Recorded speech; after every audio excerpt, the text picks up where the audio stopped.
Assalamualaikum warahmatullahi wabarakatuh. Ya, hari ini saya akan mempresentasikan hasil PowerPoint saya. Pertama-tama saya ingin perkenalkan diri. Nama saya Alka Sumarza dari kelas 11 MIA 2 dari kelompok 1. Materi yang akan saya presentasikan yaitu adalah kuantitas penduduk.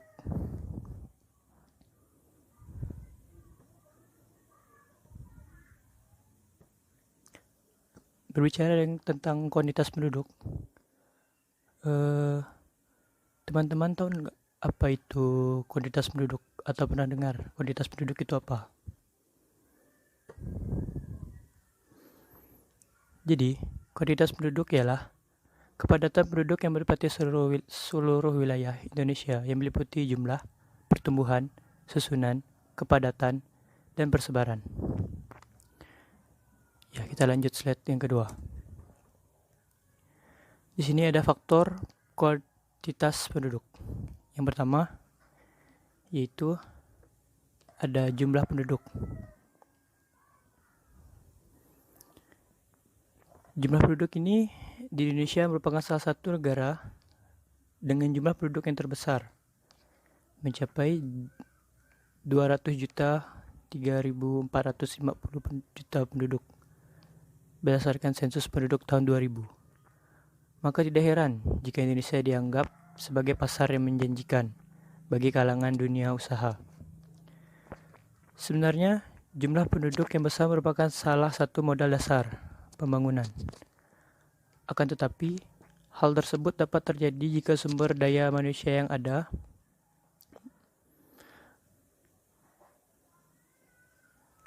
tidak berkualitas dan terbatas.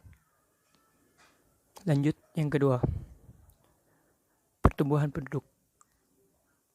Seperti halnya negara-negara berkembang pada umumnya, negara kita senantiasa mengalami peningkatan jumlah penduduk dari tahun ke tahun.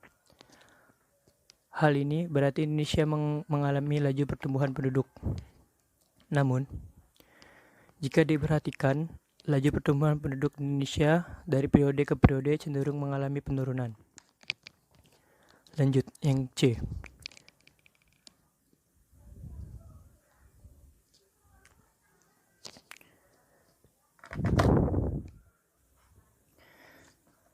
Susunan penduduk atau komposisi penduduk merupakan sebuah mata statistik dari statistik kependudukan yang membagi dan membatas masalah kependudukan dari segi umur dan jenis kelamin.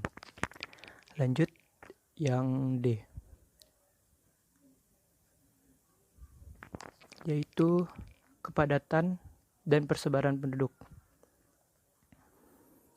Kepadatan dan persebaran penduduk erat kaitnya dengan tingkat kehunian atau kepadatan penduduk Indonesia yang tidak merata.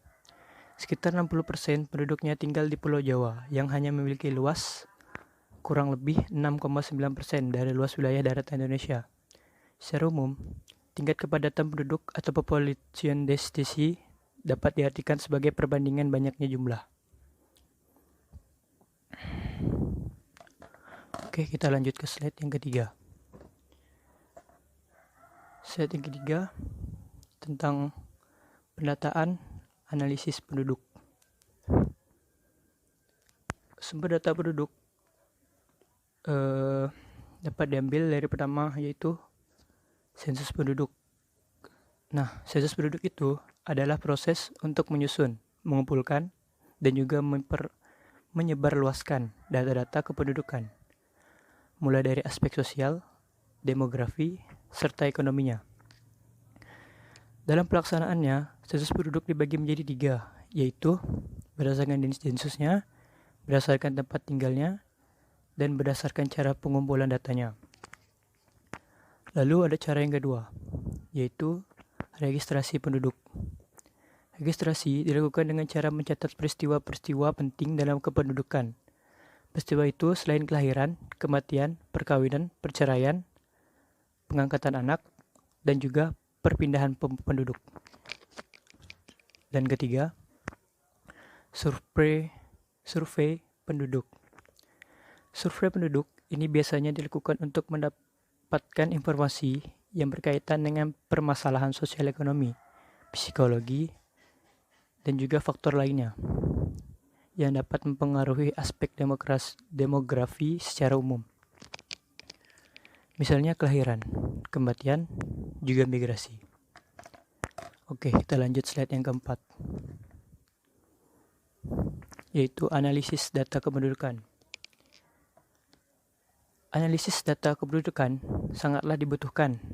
Hal ini dilakukan untuk memastikan keakuratan data, karena pada dasarnya kependudukan pada suatu daerah, bahkan negara, sangatlah dinamis atau mudah berubah-ubah. Untuk itu, dibutuhkan adanya komposisi penduduk. Nah, ada dua konsep dan ukuran yang bisa kita pelajari berdasarkan komposisi penduduk menurut umur dan jenis kelamin. Yang A, ada sex ratio atau rasio jenis kelamin. Rasio jenis kelamin adalah perbandingan banyaknya jumlah penduduk laki-laki dengan perempuan pada suatu daerah dan waktu tertentu. Biasanya dinyatakan dalam banyaknya penduduk laki-laki per 100 perempuan dan dapat dirumuskan SR sama dengan MF dikali K. Yang kedua, dependency ratio, angka beban tanggungan. Angka beban tanggungan atau angka ketergantungan adalah angka yang menyatakan perbandingan antara banyaknya penduduk yang tidak produktif dengan banyaknya penduduk yang produktif. Secara kasat angka dapat digunakan sebagai indikator ekonomi suatu negara. Dapat dirumuskan DR sama dengan penduduk belum produktif dikurang penduduk tidak produktif dibagi penduduk usia produktif dikali 100. Oke, kita lanjut slide yang kelima, yaitu komposisi penduduk menurut kriteria sosial.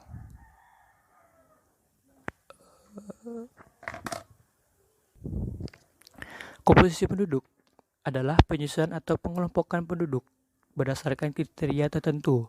Adapun kriteria yang digunakan antara lain kriteria usia, kriteria jenis kelamin, kriteria angkatan kerja, dan kriteria ketergantungan. Dan kali ini saya akan menjelaskan tentang dua kriteria, yaitu kriteria sosial dan kriteria ekonomi. Berdasarkan kriteria sosial, penduduk digolongkan berdasarkan tingkat pendidikan dan status perkawinan.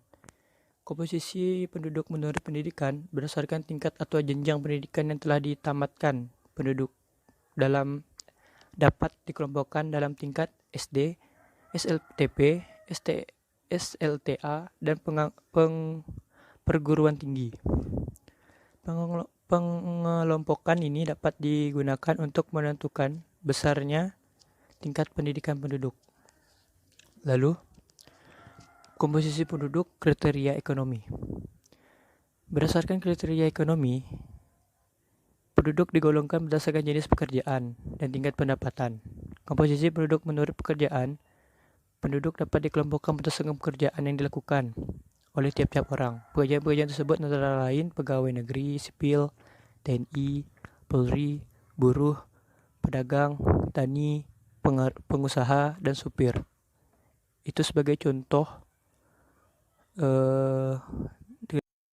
Ya, itu saja yang saya bisa presentasikan. Kurang lebihnya saya ucapkan mohon maaf karena kekurangan milik saya dan kelebihan milik Tuhan. Saya akhiri. Assalamualaikum warahmatullahi wabarakatuh.